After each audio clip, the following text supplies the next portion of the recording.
Hi vlog, welcome to my guys. Uwi ko sunod. Morning na sad sa buntag kul. Sumalod bala tayo ng water nga tubig imnon karon kul. Kasi hindi natin nabantayan at namalayan na meron palang simentong nakarating at nakaabot. Busa, pumalit tayo ng tubig. Ilang kul bubot. Kaya aron ang kauban sa imong angkol dodong, hindi sigig bagot-bot. Pero before ang lahat og tanan, ni apamandi ay tay binulan. Busa atin sa aning ihatod sa eskwelahan. Kaya aron hindi ta mabunalan sa iyang inahan. Pagkatapos pagkahuman hatod kol, hanutoy pas mabilis ang dagan si mong angkol. Ubertikan gud ang baskol oh. Ubertikan oy. Grabe. Tisoy pa man sa pogi mong angkol pag makamas oh. Pero pag tangtang, aguroy. Mura mag nakainom sa bahal nga inutang.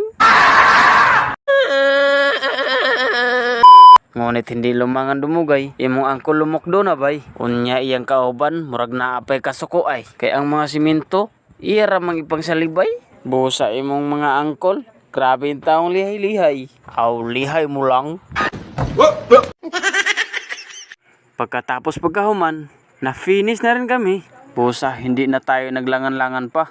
Sa dagat ay pumunta. Kasi, kailangan mabalawasan ang naong nga nangadaot na.